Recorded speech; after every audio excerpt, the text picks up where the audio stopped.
Hello friends, आप सभी का फिर से मोस्ट वेलकम करते हैं यूट्यूब चैनल विजेता कुल में। और साथियों, ये वीडियो आप सभी के बिहार एसआई के प्रीवियस ईयर का मोस्ट इम्पोर्टेंट सीरीज होने वाला है, वीडियो होने वाला है। और कल हमने इसका पार्ट 1 डिस्कस किया था, तो यहाँ पर आपको बिल्कुल डिटेल में सारा क्वेश्चन का एनालिसिस मिलता है।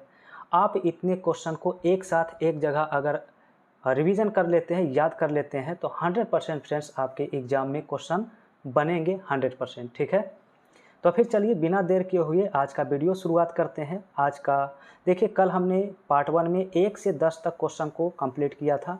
आज हम आगे कंप्लीट करने वाले हैं, तो चलिए शुरू करते हैं। आंसर बताइए। 11 में है कि राज्यसभा के सदस्य निर्वाचित होने के लिए आवश्यक न्यूनतम उम्र सीमा कितनी होनी चाहिए। तो राज्यसभा के लिए जो है 30 वर्ष होना चाहिए। कितने? 30 वर्ष। अब देखिए कि न्यूनतम आयु किसमें कितना कितना होना चाहिए, सारा चीज़ आपको डिटेल यहाँ पर देखना है। संविधान लागू होने के समय मतदान करने की न्यूनतम आयु 21 वर्ष था, लेकिन 61वां संविधान संशोधन 1989 के तहत मत देने की न्यूनतम आयु 21 वर्ष से घटाकर कितना वर्ष कर दिया गया? 18 वर्ष। स्थानीय निकाय, ग्राम पंचायत, शहर में नगर पालिका, नगर निगम इत्यादि चुनाव लड़ने के लिए 21 वर्ष होता है। ठीक है। विधायिका के निचले सदन, केंद्र में लोकसभा एवं राज्य में विधानसभा का सदस्य बनना है तो कितना? 25 वर्ष होना चाहिए। इसके बाद याद रखना है कि विधायिका के ऊपरी सदन, जैसे केंद्र में राज्यसभा और राज्य में विधान परिषद का सदस्य बनना है तो न्यूनतम आयु 30 वर्ष होना चाहिए। अर्थात केंद्रीय विधानमंडल, विधायिका या संसद या राज्य विधानमंडल के सदस्य बनने के लिए न्यूनतम आयु कितनी है? 25 वर्ष। मंत्री बनने के लिए न्यूनतम आयु कितनी होनी चाहिए? तो 25 ईयर्स। लेकिन राष्ट्रपति, उपराष्ट्रपति, राज्यपाल के बनने की न्यूनतम आयु कितनी है? तो 35 ईयर्स है। अगला 12 नंबर है, एक व्यक्ति ग्राम पंचायत की सदस्यता के लिए चुनाव लड़ना चाहता है तो उसकी उम्र कितनी होनी चाहिए? तो याद रखिए, अगर पंचायत का चुनाव लड़ना चाहता है तो 21 वर्ष या इससे ऊपर होना चाहिए। अब आइए इसे समझते हैं एक एक करके। स्थानीय निकाय का चुनाव लड़ने के लिए न्यूनतम आयु 21 वर्ष होना चाहिए। स्थानीय निकाय मतलब गांव में ग्राम पंचायत एवं शहर में नगर पालिका इत्यादि होता है।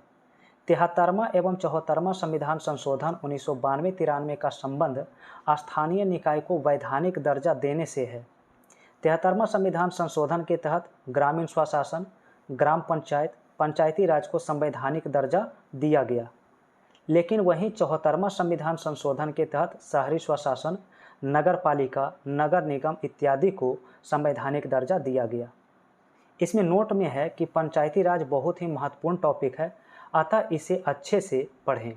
ठीक है। अगला सवाल है 13, भारत के मुख्य न्यायाधीश कौन रहे हैं इनमें से?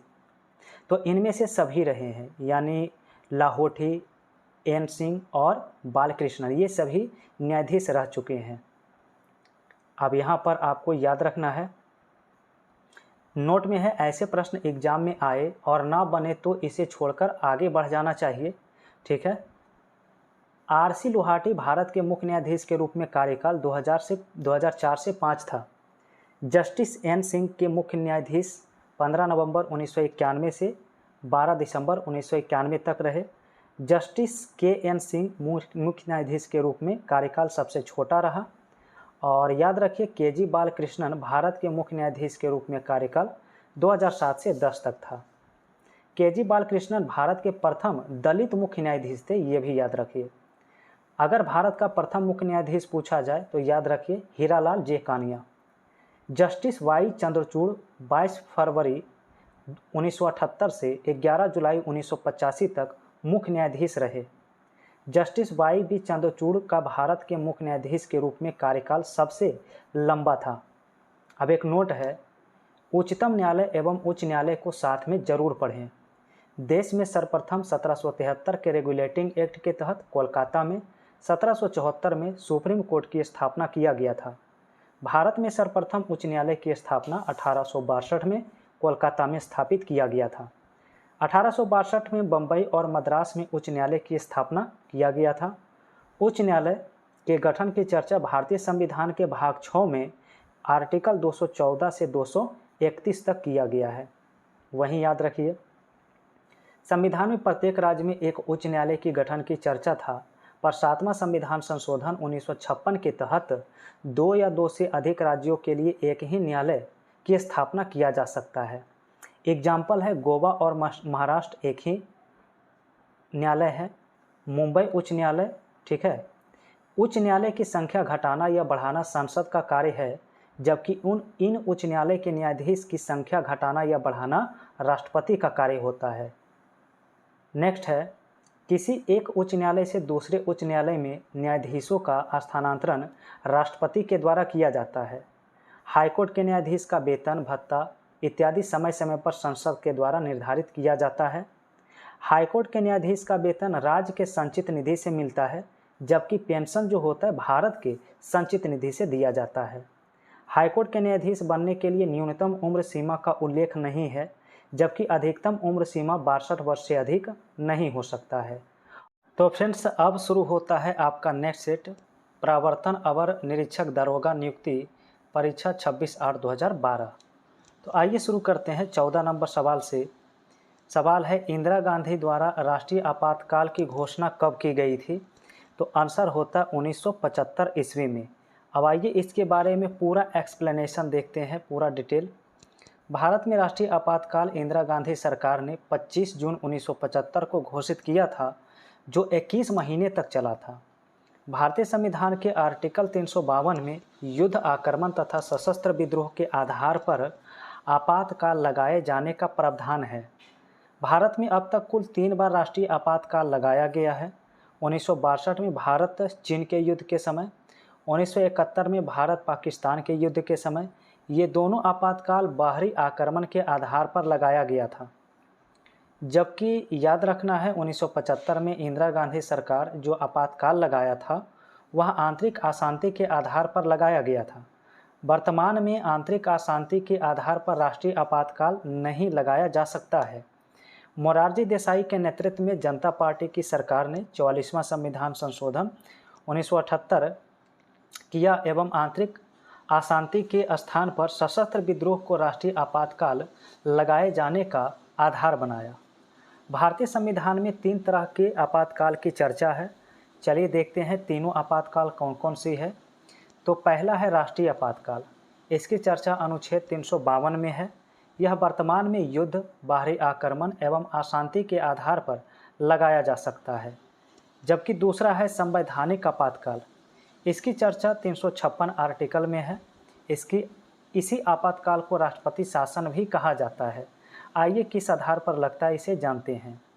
किसी राज्य में चुनाव के उपरांत कोई दल या दल समूह सरकार बनाने की स्थिति में नहीं रहता है, तो ऐसा माना जाता है कि उस राज्य का शासन संवैधानिक प्रावधानों के अनुसार नहीं हो सकता। अतः उस राज्य के राज्यपाल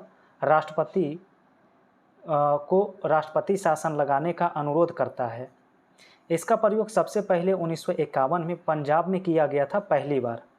इसका प्रावधान का सर्वाधिक बार दुरुपयोग भी किया गया है। अब देखिए तीसरा आपातकाल है वित्तीय आपातकाल। इसका वर्णन 360 आर्टिकल में है। जब देश का वित्तीय स्थिति खतरा में आ जाए तो इस आपातकाल का प्रयोग किया जा सकता है। वित्तीय आपातकाल का प्रयोग अब तक एक बार भी नहीं किया गया है। यह प्रश्न परीक्षा में बार बार पूछा जाता है, तो इसमें आप डबल स्टार लगा लीजिए। क्वेश्चन नेक्स्ट है कि भारतीय संविधान में कितने अध्याय हैं? तो टोटल 22 अध्याय हैं, या भाग भी इसे कहते हैं, ठीक है। चलिए अब देखिए संविधान का यहाँ पर और भी प्रावधान जो दिया है। भारतीय संविधान 26 जनवरी 1950 को पूरी तरह से लागू हुआ, तो उस समय भारतीय संविधान में 8 अनुसूची, 22 भाग एवं 395 अनुच्छेद था। वर्तमान में भारतीय संविधान में 12 अनुसूचियाँ, 25 भाग एवं 450 से भी अधिक अनुच्छेद हैं। नेक्स्ट क्वेश्चन 16 है, भारतीय सरकार के द्वारा दोहरी नागरिकता कब स्वीकृत की गई? तो आंसर होता है 2005 में। चलिए यहाँ पर इसके बारे में जानते हैं। भारतीय संविधान के भाग 2 में अनुच्छेद 5 से 11 तक नागरिकता से संबंधित प्रावधान है। हालांकि भारतीय संविधान ने संसद को अधिकार दिया है कि नागरिकता संबंधी कोई भी कानून बना सकते हैं। भारत में एकल नागरिकता के प्रावधान को अपनाया गया है, जो ब्रिटेन के संविधान से लिया गया है। नोट में याद रखिएगा, अमेरिका, स्विट्जरलैंड इत्यादि देशों में दोहरी नागरिकता है। अब यहाँ पर याद रखिए, नागरिकता अधिनियम 1955 द्वारा नागरिकता अर्जन प्राप्ति की निम्न शर्तें हैं। तो नागरिकता अर्जन की क्या क्या शर्तें हैं? तो पहला है जन्म के आधार पर नागरिकता, वंश क्रम के आधार पर, पंजीकरण के आधार पर, देशीकरण के आधार पर और क्षेत्र समाविष्ट के आधार पर। नागरिकता अधिनियम 1955 के अनुसार नागरिकता से वंचित रहने की 3 स्थितियां बताई गई है। तो वंचित रहने की 3 स्थितियां कौन कौन सी है? तो पहला है स्वैच्छिक त्यागपत्र के द्वारा, दूसरा है बर्खास्तगी के द्वारा और तीसरा है वचन के आधार पर। चलिए आप देखिए इसके बारे में है। चूँकि भारत में दोहरी नागरिकता का अवधारणा का कोई संवैधानिक आधार नहीं है, इसलिए वर्ष 2000 में गठित एल.एम. सिंघवी समिति की सिफारिश पर आपातकालीन परिस्थितियों से निपटने के लिए भारतीय मूल के व्यक्तियों को दोहरी नागरिकता प्रदान करने का उपबंध किया गया। नागरिकता संशोधन अधिनियम 2005 में सभी देशों के भारतीय मूल के व्यक्तियों को विदेशी भारतीय नागरिकता प्रदान करने के पाकिस्तान और बांग्लादेश को छोड़कर प्रावधान शामिल किए गए। ठीक है, आइए नेक्स्ट क्वेश्चन 17 है। सवाल है, भारतीय संविधान में स्वतंत्रता का अधिकार किस आर्टिकल में है? तो आर्टिकल 19। कौन सा है? आर्टिकल 19 में। तो ऑप्शंस यहाँ पर याद रखिए, भारतीय संविधान के भाग 3 में आर्टिकल 12 से 35 में मौलिक अधिकार का प्रावधान है और मौलिक अधिकार का प्रावधान अमेरिका से ग्रहण किया गया है। ये भी कई बार हम डिस्कस कर चुके हैं। याद रखिए कि मूल संविधान में 7 मौलिक अधिकार की चर्चा था, लेकिन वर्तमान में 6 मौलिक अधिकार हैं। मोरारजी देसाई के नेतृत्व वाली जनता पार्टी की सरकार ने संविधान में 44वां संविधान संशोधन 1978 किया एवं संपत्ति के अधिकार को मौलिक अधिकार से हटाकर एक विधिक अधिकार बना दिया। वर्तमान में संपत्ति के अधिकार मौलिक अधिकार नहीं है। इसे अब भारतीय संविधान के भाग 12 एवं अनुच्छेद 300 के ए में डाल दिया गया है। याद रखिए। चलिए कुछ आर्टिकल याद रखिए। आर्टिकल 12 में है, यह राज्य की परिभाषा को बताता है। आर्टिकल 15 में है कि किसी व्यक्ति को धर्म, मूल वंश, जाति या जन्म स्थान के आधार पर भेदभाव नहीं करना है। आर्टिकल 17 में है, अस्पृश्यता या छुआछूत का अंत किया गया है। VVI ये सवाल है। वर्तमान एग्जाम में निम्नलिखित प्रश्न पूछा जा रहा है, जैसे प्रेस मीडिया के स्वतंत्रता के अधिकार, सूचना का अधिकार, इंटरनेट का अधिकार, ठीक है, देश के अंदर कहीं घूमने का अधिकार, निजी भवन पर तिरंगा झंडा फहराने का अधिकार, यह सभी अधिकार अनुच्छेद 19 के अंतर्गत मौलिक अधिकार है। आर्टिकल 21 के अंतर्गत निम्नलिखित अधिकार प्रदान किए गए हैं। तो देखिए आर्टिकल 21 में क्या क्या है। तो गरिमा एवं पूर्ण जीवन जीने का अधिकार दिया गया है। साफ हवा, साफ पर्यावरण का अधिकार है। मनपसंद जीवन साथी का अधिकार है। निजता का अधिकार, यह KS पुट्टुस्वामी केस के तहत आया है। इसके साथ विदेश में घूमने का अधिकार है।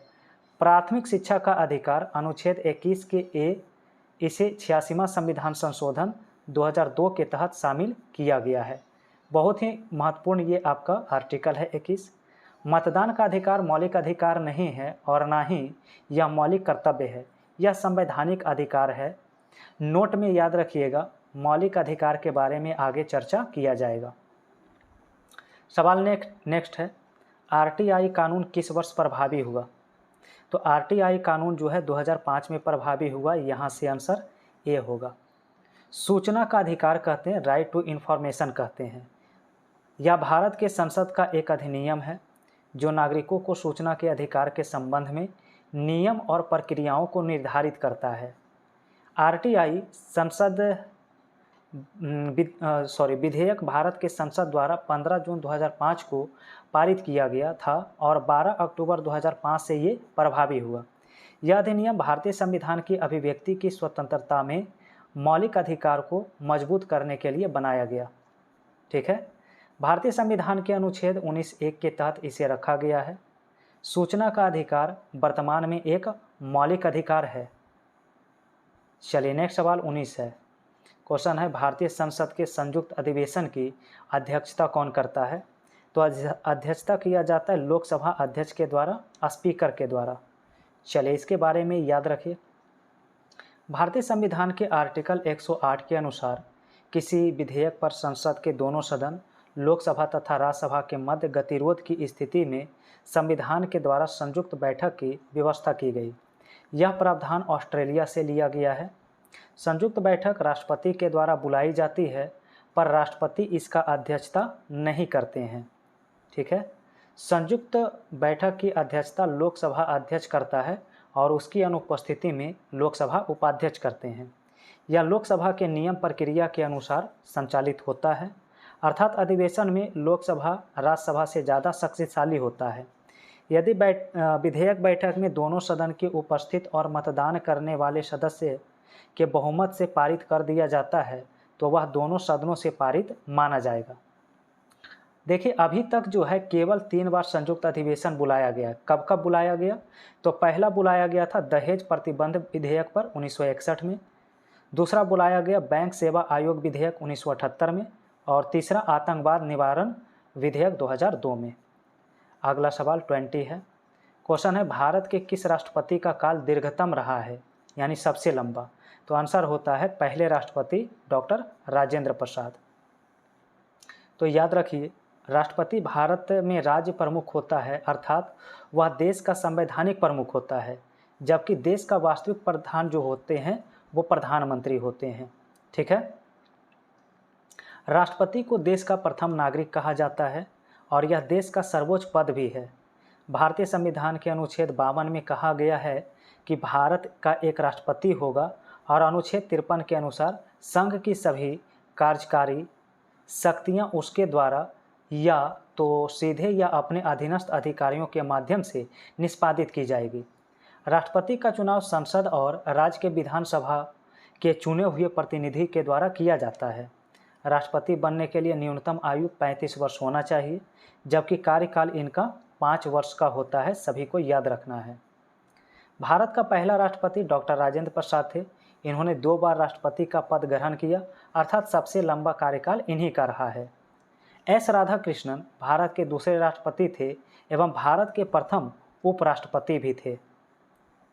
चलिए देखिए अगला सवाल, इसमें एक और पॉइंट्स है। अब्दुल कलाम आज़ाद भारत के प्रथम वैज्ञानिक राष्ट्रपति बने थे। राष्ट्रपति के बारे में आगे भी डिस्कस किया जाएगा। चलिए अगला सवाल 21। क्वेश्चन है किस संशोधन के द्वारा पंचायतों को संवैधानिक दर्जा दिया गया? तो पहले भी डिस्कस कर चुके हैं, 73वां संविधान संशोधन। चलिए इसके बारे में जानते हैं। पीवी नरसिम्हा राव प्रधानमंत्री के कार्यकाल में पंचायत को संवैधानिक दर्जा दिया गया। इसके लिए संविधान में 73वां संविधान संशोधन 1992-93 में किया गया। यह 24 अप्रैल 1993 को लागू हुआ, अतः 24 अप्रैल को पंचायती राज दिवस भी मनाया जाता है। यह बहुत सी महत्वपूर्ण टॉपिक है, इसके आगे विशेष चर्चा इस पर किया जाएगा, आगे मिलेगा क्वेश्चन। अब आपका अगला जो चालू होता है तो उत्पाद और निरीक्षक उत्पाद दरोगा नियुक्ति 1/9/2012। तो फ्रेंड्स इसे हम अगले वीडियो में अब डिस्कस करेंगे। वीडियो ज़्यादा लॉन्ग नहीं हो तो इसलिए हम एक सेट ही एक वीडियो में अभी कर रहे हैं। ठीक है, तो फ्रेंड्स आप सभी को ये वीडियो कैसा लगा है कमेंट बॉक्स में बताइए, और वीडियो पसंद आता है तो वीडियो को लाइक ज़रूर करिए, शेयर करिए, और पहली बार जुड़े हैं तो चैनल को भी सब्सक्राइब करिए और बेल आइकन की घंटी प्रेस कर लीजिए।